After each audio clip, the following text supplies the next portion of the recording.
Now what I'm going to show is how we can save a circuit space template off and reuse it on a new design. So the first thing I need to do is I need to define a cluster. I can choose to define a cluster manually, which will allow me to just put a window around components, or I can start cross-probing, and I will cross-probe the components from the schematic to make that selection set.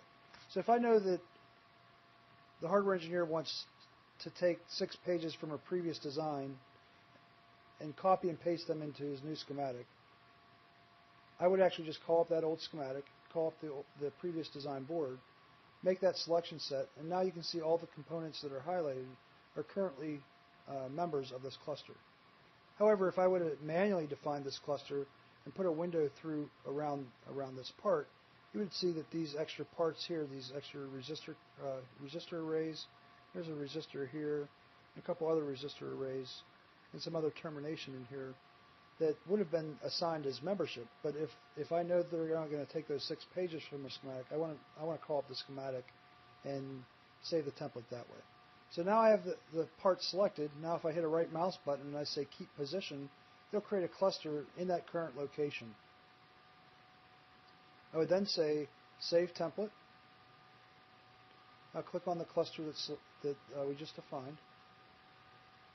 And now we're going to actually give it a membership name and a placement name. That membership name is what that circuit means to you. So we're just going to call this CAM 4 gig.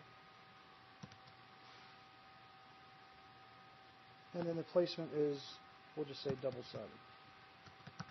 The reason we have membership and placement definitions as separate separate elements is because you can have a circuit that I've saved several different placements to that circuit.